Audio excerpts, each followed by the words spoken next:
Merci pour votre invitation. La première, sur la question de la pertinence. Je pense que la question de la pertinence d'évaluation ne se pose pas pour une raison très simple, que l'évaluation a toujours existé en sciences. Je ne referai pas l'histoire ici, mais les revues savantes apparaissent en 1665 à la Société royale de Londres, et dans la minute qui crée la revue, il est inscrit texto que tous les articles, avant d'être acceptés, devront être relus par des membres de la Société royale. Donc, l'institutionnalisation de la science au XVIIe siècle se fait justement par un contrôle que la science doit elle-même se donner des règles.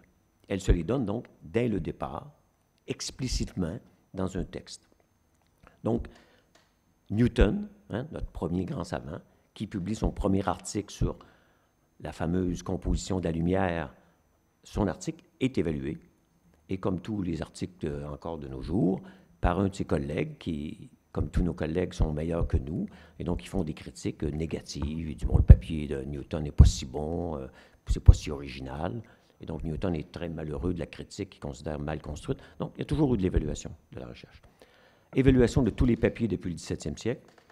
À partir du XXe siècle, où on crée les organismes d'aide à la recherche, ici, c'est l'ANR qui est apparu en 2005, mais dans la plupart des pays, les équivalents sont apparus 50 ans plus tôt. La National Science Foundation est créée en 1950. Au Canada, le Conseil national de recherche est créé en 1916, donc c'est ancien. Ça veut dire que pour avoir des octrois de recherche, on est évalué par nos collègues. Donc la question n'est pas celle, doit-on faire de l'évaluation? On en a toujours fait. Ce qui pose une question secondaire, comment se fait-il qu'on nous dit aujourd'hui, depuis en gros le milieu des années 90, il faut évaluer la recherche? La forme de la question suggère qu'on ne l'évaluait pas, la recherche. Donc déjà, la rhétorique était biaisée de dire « Ah oui, c'est vrai, il faut évaluer la recherche. » La réponse est mais est-ce qu'on ne l'évaluait pas, la recherche? Donc, il y a une confusion des échelles. Donc, quand on parle d'évaluation de la recherche, la première chose à faire, c'est de dire de quoi parle-t-on? Et donc, la première échelle, c'est celle de l'individu. L'individu, on peut l'évaluer, on le fait. Depuis que les professeurs sont professeurs, avant de leur donner, du moins en Amérique du Nord, puis en Angleterre aussi, en Allemagne aussi, avant de leur donner ce qu'on appelle au fond la permanence, donc la titularisation, on regarde s'ils n'ont rien fait pendant 10 ans ou s'ils ont publié des livres, des volumes. Donc, au niveau individuel, c'est vieux. Au niveau du laboratoire, c'est une autre échelle où l'évaluation est plus récente. Et l'évaluation la plus récente, qui date des années 2000, c'est l'évaluation à une échelle encore plus élevée de l'université. D'où la création de l'AERS, qui date de 2006-2007, l'Agence d'évaluation de la recherche de l'enseignement supérieur. Mais il ne faut pas s'imaginer que ce genre de structure existe partout. Ça n'existe pas en Amérique du Nord, pour une raison très simple, que les universités sont autonomes. Harvard s'évalue comme il veut. Ce n'est pas une machine centralisée qui vient dire si Harvard est bon ou non. À l'UQAM ou à l'UDM ou partout, il y a des mécanismes d'évaluation internes aux universités qui font que tous les programmes, par exemple, moi, au département d'histoire, le programme d'études avancées est évalué à tous les 7, 8 ou 10 ans. On dit, bon, est-ce que les diplômés diplôment? Est-ce que les professeurs publient? Si vous avez un doctorat, est-ce que les professeurs ont le niveau de recherche pour diriger des doctorats? Et c'est fait par un comité qui est composé de professeurs externes. Donc, c'est toujours de l'évaluation par les pairs. Donc, quand on parlait d'évaluation, on voulait dire évaluation par les pairs. Aujourd'hui, on parle souvent d'évaluation par les experts. Or, les experts ne sont pas nécessairement des pairs. On peut même souvent dire que les experts commettent des impairs, parce qu'ils ne savent pas de quoi ils parlent lorsqu'ils parlent d'évaluation. Donc, d'abord, pour dire évaluation, il faut toujours dire à quelle échelle on en parle et qui l'a fait, et au nom de qui. Donc, mon point de vue, c'est de dire, il me semble, de point de vue sociologique, si on observe la transformation historique, c'est que la question qui nous intéresse ici aujourd'hui, c'est une question qui émerge dans un contexte assez particulier, des années 90 en gros, pour les universités. On verra, je pense, que cette approche de gestion par les tableaux de bord, par les indicateurs, pour dire tous les indicateurs sont ouverts, c'est ce que Mme Lagarde disait, que sa direction du FMI a dit « Ah, moi, tous mes indicateurs sont ouverts. » Donc, elle est au volant d'une auto et elle conduit, elle regarde ses indicateurs et tant qu'ils sont ouverts, tout va bien. Donc, c'est une question de gestion Hein? Donc, c'est le nouveau management public et c'est cette idée qu'il faut faire ça aussi pour l'université. Donc, c'est une demande externe d'évaluation avec des critères externes à l'université. Ce n'est pas le problème de l'évaluation, c'est le problème de la nature de l'évaluation et de la forme de l'évaluation.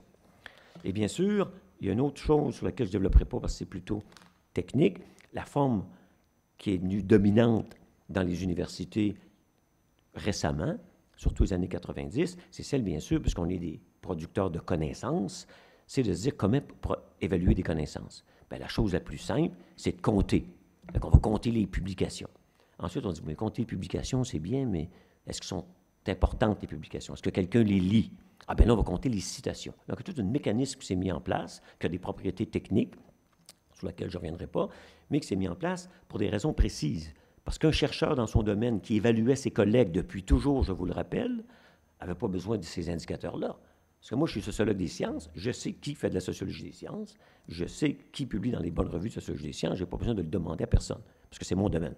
Par contre, en économie, je ne sais pas qu'est-ce qui est bon.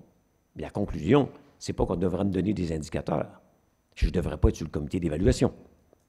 Donc, il y a un peu une bizarrerie qui m'amène à la conclusion que pourquoi on a créé une panoplie d'indicateurs soi-disant objectifs, on reviendra sur cette question-là, c'est pour enlever le contrôle de l'évaluation des pairs qui le contrôlaient jusqu'à tout récemment.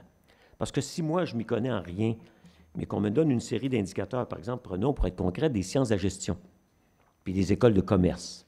Je n'y connais pas, ce n'est pas mon domaine. Donc, on me dit, j'ai un grand, on te met sous le comité. On va donner des indicateurs. Voyez-vous, ici, dans telle université, il y a 12 étoiles. C'est quoi les étoiles? Bien, c'est la multiplication du nombre d'articles par le critère de qualité fait par un comité occulte, on ne sait pas qui a dit que telle revue vaut 5, telle autre vaut 4, telle autre vaut 2. Et là, maintenant, c'est une liste. Et donc, au lieu de prendre Gingras sur le comité, ça sera plus simple de le mettre dans un ordinateur. Parce que ça donne exactement ça. Tu as 5 articles, une étoile, ça fait 5 étoiles. Multiplié par 30 profs, l'université a 150 étoiles. C'est ça qu'on fait actuellement. Hein, puis je vous donnerai des exemples très précis si vous en voulez. Une des conséquences, bien sûr, c'est d'avoir créé des effets pervers qui sont plus ou moins surréalistes, dont un certain nombre très récents qui ont été mis en évidence, on a les preuves de ces choses-là, c'est par exemple de se dire, OK, comme on évalue la recherche, non plus sur les résultats, mais sur les produits, et moi, je veux être bien évalué, bien, j'ai compris que ce qui compte, ce n'est pas que je fasse des choses de qualité, c'est que je publie un certain nombre d'unités avec un certain nombre d'étoiles. Donc, je vais faire un mécanisme qui va gérer cette chose-là. C'est ce qu'un certain nombre d'écoles ont fait. Et il y a deux façons de le faire. Tu embauches des chercheurs qui produisent, c'est la solution la plus coûteuse, ou tu t'affilies des chercheurs de d'autres institutions, que tu dis professeur associé, etc., c'est des grands mots sympathiques, mais qui ont la conséquence très simple que c'est des profs dans d'autres universités qui vont ajouter l'adresse de votre institution à leur publication. Donc, vous n'avez pas, ça ne vous a pas coûté cher, parce que moi, j'ai juste ajouté sur mon papier de mon université votre adresse. Et vous avez monté dans les classements automatiquement. Donc, la dérive amène à une manipulation du système que certains pourraient juger problématique sur le plan éthique. Mais ça, c'est à chacun à savoir s'il doit confesser ses péchés ou penser que tout est permis. Mais c'est un effet mécanique d'un système d'évaluation qui a perdu le rapport entre les moyens et les fins. On vient de le dire. Qu'est-ce qu'une évaluation? Bien, c'est une évaluation a une fonction d'évaluer à un moment donné si un système, un produit, quelque chose, un programme d'université, par exemple, répond encore aux besoins pour lesquels il avait été créé. D'où le fait, tous les 10 ans, on évalue les programmes. On dit, le programme d'histoire est un peu dépassé. Maintenant, il faut travailler plus sur la Chine. Donc, on va créer des nouveaux postes pour regarder la Chine, parce qu'avant, la Chine, on ne s'en occupait pas, mais aujourd'hui, il faut s'en occuper. Donc, les programmes d'histoire ne sont plus les mêmes dans aucune université normale en 1970 qu'en 2010, parce qu'ils sont évalués partout sur la Terre avec des mécanismes internes à tous les 10 ans. Ça avait un but, c'est que l'évaluation se faisait en fonction d'une fin. Maintenant, c'est l'inverse. Dans les exemples que j'ai en tête, les institutions se disent, OK, moi, il faut que je produise du papier pour... Mais ils ne se demandent pas si les domaines de recherche les intéressent. C'est l'inverse. Ils choisissent des domaines de recherche en fonction des revues vers lesquelles ils veulent atteindre pour obtenir le nombre d'étoiles important pour ensuite être classés dans les classements des écoles de commerce. Donc, c'est ça les dérives de l'évaluation. Donc, ce n'est pas un problème d'évaluation, c'est un problème d'inversion de la réalité, au fond. C'est de prendre les moyens pour les fins. Le deuxième point qui était sur le faire semblant, bien, je l'ai traité un peu dans sa forme la plus radicale, qui est celle, justement, de dire, OK, vous voulez ces règles-là, on sait comment les manipuler, et on peut le faire de deux façons. On peut le faire de façon secrète, confidentielle, et ensuite, ça va être découvert par des journalistes ou par d'autres, ou on peut le faire de façon très candide, en disant, oui, nous, c'est ça qu'on fait. On embauche des gens et on leur donne des grosses primes s'ils font des articles, peu importe sur quoi. L'important, c'est que ça porte dans les bonnes revues. Et ces professeurs les plus candides disent, oui, moi, j'ai une équipe à travers le monde, 15 collègues, puis à chaque année, je publie 20 articles. Or, le chercheur moyen avec lequel on va dire, tu publies 20 articles par année, là, on est rendu dans le domaine industriel de la recherche. On n'est pas dans le domaine de la réflexion intellectuelle.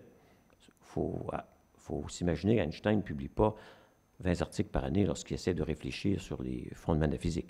Donc, on a une perturbation du système qui a inversé la structure de l'université, dont la fonction est de produire du savoir, former des diplômés, et non pas attirer des gens qui payent des frais de scolarité pour que l'université fasse de l'argent. C'est l'inversion du monde. Et ça a une date précise, c'est depuis une vingtaine d'années, et c'est rendu assez radical, d'où notre existence, notre présence plutôt ici, aujourd'hui. Le point 3, sur lequel je serai bref, on avait 15 minutes, mais 3 questions, 15 minutes, c'est un peu, comme on dit, fort de café. C'est la question, justement, du rapport entre la société et la connaissance. Il ne fait aucun doute que la science ayant pour but comme horizon depuis toujours, sauf avec les dérives qu'on vient de voir, où les gens produisent des papiers, non pas pour produire de la connaissance, mais pour que leur université soit bien classée. Effectivement, il y a un problème antique du rapport entre science au sens de recherche de la vérité dans un domaine donné, que ce soit en astrophysique, que ce soit sur le fonctionnement d'une société, le fonctionnement d'une économie. Toutes les disciplines posent des questions, normalement intellectuelles, sur comment marche une société, comment des conflits émergent, comment la guerre émerge. C'est des questions légitimes sur le savoir. Mais ça obéit à des règles internes de vérification, de mesure, d'avoir des données probantes. Il ne suffit pas d'inventer une théorie pour dire qu'elle est bonne au nom d'une idéologie. Il faut peut-être s'apercevoir qu'ensuite, si on mesure et que ça ne marche pas, il ne faut pas changer la réalité, il faut changer la théorie. Il y a uniquement en économie où, lorsque le marché ne correspond pas à la théorie, on modifie les règles des institutions pour qu'elles obéissent à la loi de l'économie. Mais l'économie est un monde assez particulier. Et donc, ça pose la question du rapport entre science et démocratie. Or, le rapport entre science et démocratie est très compliqué parce que la science n'est pas démocratique. C'est un problème réel. Et le premier qui l'a vu clairement et qui l'a énoncé politiquement, c'est Tocqueville. Dans de la démocratie en Amérique, et comme on est dans la salle Raymond Aron connaissait très bien Tocqueville, et il y a un chapitre de Tocqueville sur la science américaine. Et il dit, ce qui est très intéressant, dans la science, il y a 3 domaines. Il les nomme différemment, mais il les identifie très bien. C'est ce qu'on appelle aujourd'hui la science pure. Il dit la science pure fondamentale, c'est la science des grands principes qu'on cherche sans trop savoir si on va les trouver. C'est une réflexion à très long terme. Donc, il dit cette réflexion à très long terme n'est possible que par des esprits aristocratiques, qui ont du temps, qui peuvent s'asseoir sur le bord d'un arbre et réfléchir, comme Darwin. Darwin n'a jamais travaillé. Darwin était riche. Il était assis sur ses... Il réfléchissait. Donc, il a fait des livres sur les plantes grimpantes. Ça ne s'écrit pas vite. Si on veut voir une plante grimpante, il faut l'observer, surtout au 19e siècle, c'est un peu long. Ensuite, il dit, il y a une deuxième science, qu'on appelle, nous, au fond, la science appliquée. C'est la science dont on connaît les grands principes, dans le cas de la mécanique, par exemple, mais qu'ensuite, il faut qu'on trouve des petites améliorations pour donner des applications. Mais il dit, on sait que ça peut se faire dans 4-5 ans, parce qu'on connaît les grands principes. C'est une question d'adapter les grands principes. Et ensuite, il y a les techniques, qui, elles, ne relèvent pas vraiment des principes. Fait qu'ils disent, on voit très bien que si la science était démocratique, c'est Tocqueville qui le dit très clairement, si la science était démocratique en disant répondre aux besoins de la masse, il n'y aurait pas de science pure. Pourquoi? Parce que la masse va vouloir quoi? Va vouloir des choses pratiques. Hey, règle-moi le cancer, règle-moi tes problèmes. règle-moi des problèmes qui m'intéressent, l'environnement, la santé, l'âge de l'univers, j'en ai rien à cirer. Ça sert à quoi de savoir que l'univers a 14,5 milliards d'années? À rien. Point barre. Donc, selon Tocqueville, hein, c'est pas moi qui parle, selon Tocqueville, si on laisse la démocratie définir la science, il n'y aura pas de science pure. Donc, il avait réfléchi à la tension entre la science et la démocratie. Et si c'est les besoins sociaux qui déterminent tout, on tombe là, dans ce qu'on a appelé ici depuis, c'est commencé en anglais, mais ça a été mal traduit en français, la science citoyenne. Et tous les mouvements de sciences citoyennes, moi, personnellement, qui ai une formation en histoire des sciences, science citoyenne, ça rime avec quoi? Bien, ça rime avec science aryenne, qui elle-même rime avec science prolétarienne. Or, on voit par ces exemples un peu radicaux, mais qui ont existé historiquement, que si on qualifie la science par un adjectif, hein, la science, il y a une contradiction, la science, c'est la connaissance de la réalité. Elle ne peut pas être qualifiée. Ce n'est pas une science pour le peuple, parce que c'est une science qui peut servir le peuple. La science au service des citoyens, ce n'est pas une science citoyenne. C'est une science, par exemple, quand on travaille sur le cancer, si on fait des découvertes, ils pourront, on espère, servir le citoyen. C'est ce qui arrive historiquement. Lorsque Maxwell prédit les ondes les ondes électromagnétiques, il ne prédit pas ça parce qu'il veut créer des micros pour que vous m'entendiez mieux. Mais effectivement, c'est ce qui va arriver. On va découvrir les ondes électromagnétiques, c'est Hertz. Puis ensuite, Marconi va dire, moi, je vais faire de la radio avec ça, puis je vais faire une compagnie de radio, puis je vais devenir riche. Mais donc, la science n'est pas démocratique. Il faut toujours garder ça de vue.